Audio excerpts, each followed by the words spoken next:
সকাল বন্ধুরা, আশা করি তোমরা সবাই খুব ভালো আছো। নতুন আরও একটি ব্লগে তোমাদের সবাইকে অনেক অনেক স্বাগত।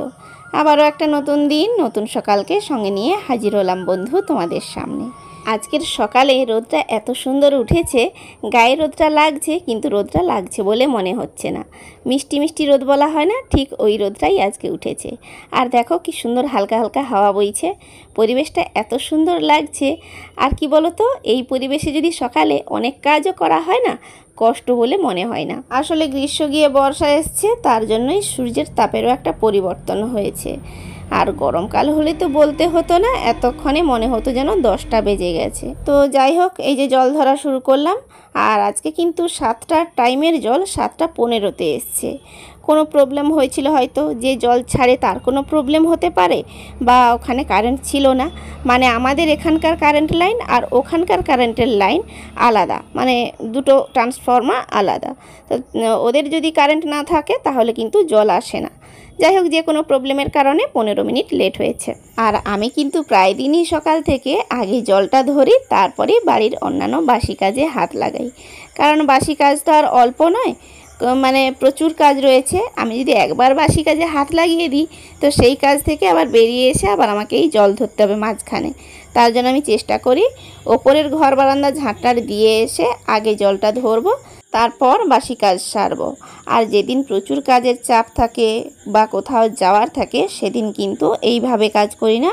সর্বপ্রথম যে কাজটা করলে সুবিধা হবে বা তাড়াতাড়ি কাজটা সারতে পারবো, ওভাবেই কাজটা করে নিই। আর কোথাও যাওয়ার থাকলে তো মাকে বলে দিই পুজোর দায়িত্বটা নিয়ে নিতে, আর আমি অন্যান্য সব কাজ সেরে ফেলি। দিলে কি হয়, দুজন দুদিকের কাজটা সেরে নিলে তাড়াতাড়ি হয়ে যায়। আর আমাদের বাড়িতে যেহেতু মা তারিণীর ঘট রয়েছে, গোপাল রয়েছে, তার জন্য পুজো করতে কিন্তু যথেষ্ট সময় লাগে। তো ওই দিকটা যদি মা মেনটেন করে নেয়, তাহলে টাইমে সব কাজ কমপ্লিট করে যেখানে যাওয়ার থাকে সেখানে যেতে পারি। তো এই যে মোটামুটি ঝাড় দেওয়া কমপ্লিট হয়েছে, এবারে দেব নাতা। আর এই দেখো গোবর নিয়ে নিচ্ছি, গোবরটা খুবই অল্প আছে। আর এই গোবর পাওয়া কিন্তু এখন খুব মুশকিল হয়ে যাচ্ছে। কেন বলো তো, একটা গরু রাখতে গেলে গরুটার পেছনে অনেক খাটুনি। আর খাটুনি মানে এই ঘাস ঠাস কেটে এনে দেওয়া, খড় ম্যানেজ করা, কুঁড়ো কিনে আনা, এত কিছু করার মতো বাড়িতে লোক থাকে না। আগেকার দিনে তো একটা একান্নবর্তী পরিবার থাকতো, সবাই একসঙ্গে মিলেমিশে থাকতো, সবাই কাজ ভাগ করে নিত। কেউ রান্নার পারপাসে থাকতো, কেউ বা গরুর পারপাসে থাকতো, বিভিন্ন রকম কাজে ব্যস্ত থাকতো। আর এখন কি, সব ছোট ছোট ফ্যামিলি হয়েছে, কম কম মানুষজন, সবাই যে যার কাজে যে যার মতো ব্যস্ত। আর আগেকার দিনে পড়াশুনো কম করতো মানুষ, তার জন্য এই গরু টরু নিয়েই বেশিরভাগ ব্যস্ত থাকতো। আর এখন প্রত্যেকের বাড়িতে সবাই শিক্ষিত, যে যার কাজে যে যার চলে যায়। মানে এই গ্রামও প্রায় পরপর শহরের মতোই হয়ে উঠছে, তাই গরু পালার আর লোক পাওয়া যাচ্ছে না। আর তাই গোবরও এত দুর্মূল্য হয়ে উঠছে। যেই একজন দুজন গরু পালছে, তাদের বাড়ি থেকে সবাই গোবর হানা দিয়ে নিয়ে আসছে।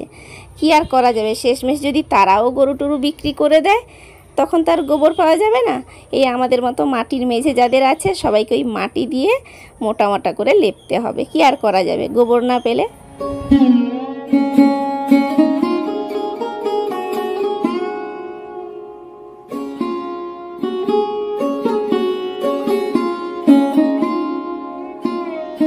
তো সামনের এই বারান্দাতে নাতাটা দিয়ে দিলেই আজকের মতো নাতা দেওয়া কমপ্লিট। মোটামুটি ঘরের যে যে জায়গায় নাতা দেওয়া হয়ে গেছে। আর এই বারান্দাটার অবস্থা দেখেছো, যেদিন থেকে বৃষ্টি শুরু হয়েছে সেদিন থেকেই এই দশা, মাটি উঠে উঠে এই দশা হয়েছে। আর এই যে বৃষ্টি হয়ে গেছে না, বাড়িধারের ওখানে আর ইঁদুর মাটি পাওয়া যাবে না। দেখি কাকিমাকে জিজ্ঞাসা করব, যদি কোথাও ইঁদুর মাটি পাই তাহলে কিন্তু এনে জল দিয়ে ভিজিয়ে রাখবো। তারপরের দিন মোটা করে একটু এই বারান্দাটাতে আপাতত একটু নাতা দিয়ে দেব। তো কাকু এই যে দুধও নিয়ে চলে এসছে, আর দুধটাকে আমি সঙ্গে সঙ্গেই জাল দিয়ে নেব। কারণ এই গরম রয়েছে, যতই বৃষ্টি হোক তবু একটা ওয়েদার যেন ভ্যাপসা গরম আছে। তো ওই গরমে কিন্তু দুধটা একটু দেরি হলেই কেটে যেতে পারে। সবসময় বলি না যে দুধটা কেটে যাবে, বাড়িতে বলি তো ওটাই বলা অভ্যেস রয়েছে, তোমাদের সামনেও বলে দিয়েছি। আসলে কেটে যাবে বলতে দুধটা ছানা কেটে যাবে।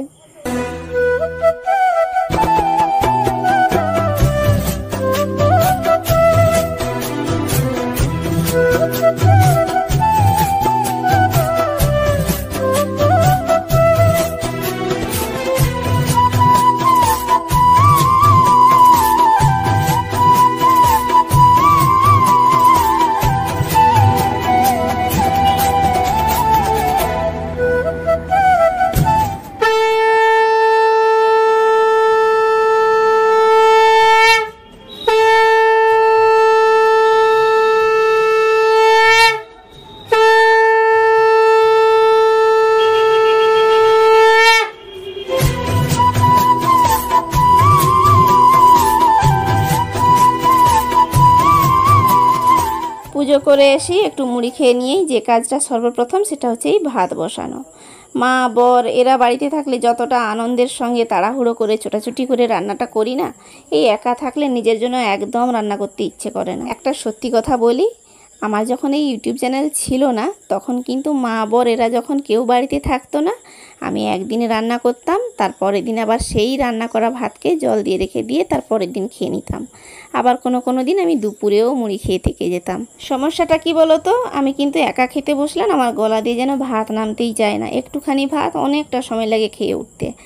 আর এখন তবু চ্যানেল হওয়ার পর তোমাদের সঙ্গে রেসিপি শেয়ার করার জন্য বা এমনি তোমরা কেউ কিছু বলবে বলেই আমি কোনো দিন একটা তরকারি বা কোনো দিন দুটো তরকারি করে ফেলছি। আর বিশেষ করে দুপুরবেলায় করে প্রতিদিন আবার তো ভাতটা রান্না করছি। তো এই যে ভাত বসিয়ে দিয়েছি, ভাতটা ফুটছে, আর আলু পটল কাটা হয়ে গেছে, আর মশলা টশলাও হয়ে গেছে। এবার রান্নাটা করব, আর ডাল একটু করব ভাবছি। মেঘ দেখো, হঠাৎ করে আকাশ পুরো মেঘে ঢেকে গেছে। সকাল থেকে কীরকম রোদ হলো, আর দেখো এখন পুরো মেঘে ঢেকে গেছে আকাশ। আজকে মনে হয় ভালোই বৃষ্টি হবে। হনুমানগুলো আজকে প্রচুর উৎপাত করেছে। এই যে এই লাঠিটা দিয়ে আজকে হনুমানকে তাড়া করছিলাম। যাই হোক, চলো রান্নাটা করি।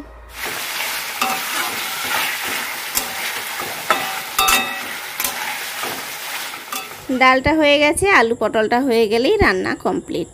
আর আলু পটলটা কিন্তু একেবারে সিম্পলভাবেই রান্না করেছি, যেমন পেঁয়াজ আদা রসুন টসুন দিয়ে স্বাভাবিকভাবে রান্না করা হয় ওভাবেই রান্না করেছি আজকে।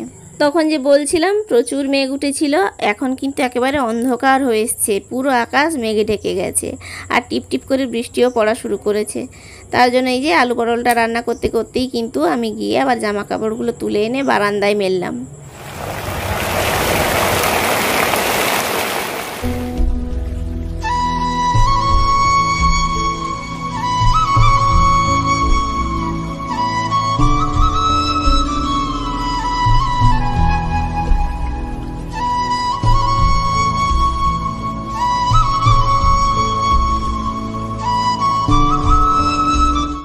আর যাই হোক, বৃষ্টি হলে হয়তো ঘরের অনেক জায়গাতেই জল পড়ে, কিন্তু এই বিষয়টা আমি খুবই উপভোগ করি। এই যে বৃষ্টি থেকে জল একেবারে নিয়ে গ্যাস ট্যাস মুছে নিচ্ছি। আর এই ট্যাপটা কিন্তু পিওর খাঁটি জলের ট্যাপটা, কিন্তু কাউকে চালিয়ে দিতে হচ্ছে না। তো দেখো, এই যে আগে সাবান দিয়ে গ্যাসটাকে ভালোভাবে মুছে নিয়েছি, তারপর এই যে বৃষ্টির জল দিয়ে পরিষ্কার করে মুছে নিচ্ছি। জলটা এতটা পরিষ্কার, মানে একেবারে যেন কাঁচের মতো স্বচ্ছ। তো রান্না তো হয়ে গেছে, গ্যাসও মোছা হয়ে গেল, হাতের মাথায় জল পেয়েছি। এবার এই রান্না করার বাসনগুলো আর ধুতে পারছি না, কারণ এখন তো আর পুকুরকে যাওয়াই যাবে না। আজ কিন্তু ভালোই বাজ পড়ছে, আর বৃষ্টিটা প্রচুর ভারী ধরনের হচ্ছে। এই রকম বৃষ্টি হলে আর বাজ পড়লে না একা থাকতে একটু ভয় লাগে, তবে কি বলো তো, থাকতে থাকতে অভ্যস্ত হয়ে গেছি। এতটাই বৃষ্টি হচ্ছে, দেখো বাড়ির সামনে পুরো জলের স্রোত পড়ে গেছে। তো চলো রান্না কি করলাম একবার দেখিয়ে দিই। এই যে মসুরের ডাল আর আলু পটল, এই হচ্ছে আমার আজকের মেনু। এখন বাজে 4:15। এই কিছুক্ষণ আগে বৃষ্টিটা বন্ধ হলো। রান্না খাওয়া সব বাসন পড়ে আছে, এখনও ধোয়া হয়নি, ধুতে হবে। মানে খাওয়া দাওয়া করার পর যদি এরকম বাসন ফেলে রেখে শুয়ে পড়তে হয়, এই উঠে আবার বাসন ধুতে কী যে কষ্ট। চলো বাসনগুলো ধুই। মানে আজকে বৃষ্টি মনে হয় 3 ঘন্টা ধরে টানা হয়েছে। তো খাওয়া দাওয়া করার পর বসে বসে একটু বই পড়ছিলাম। বই বলতে গল্পের বই। আমার আবার একটু বই পড়ার শখ বেশি, মানে ফোনে মুখ গুঁজে থাকার থেকে আমি বই পড়াই বেশি খুশি হই। তো ভাবছিলাম যে জেগে থাকবো, বৃষ্টিটা ছাড়লেই গিয়ে বাসনগুলো ধুয়ে আনবো, তারপর একটু যদি ঘুমাবো। কিন্তু ওই যে বৃষ্টি আর ছাড়ছে না। গল্পের বই পড়তে পড়তে কখন যে চোখটা লেগে গেছিলো বুঝতে পারিনি। ঘুমটা ভেঙে যাওয়ার পরও দেখছি যে তখনও বৃষ্টি হচ্ছে, তবে এত ভারী বৃষ্টি নয়, যে বৃষ্টি হচ্ছে যে পুকুরে গিয়ে কাজ করা যাবে না।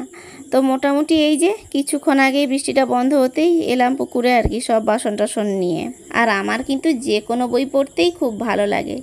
আর কি বলো তো, বইয়ের ভেতরের যে একটা গন্ধ হয় না, ওই গন্ধটা আমার খুব ভালো লাগে। যখনই আমি বই পড়ি একটু সময় বইটার মধ্যে মুখ গুঁজে বসে থাকি। যাই হোক, এই যে বাসন ধোয়া কমপ্লিট হলো। আজ তবে এ পর্যন্তই বন্ধুরা। সবাই সুস্থ থাকো, ভালো থাকো, সাবধানে থাকো। দেখা হচ্ছে নেক্সট ব্লগে। টাটা।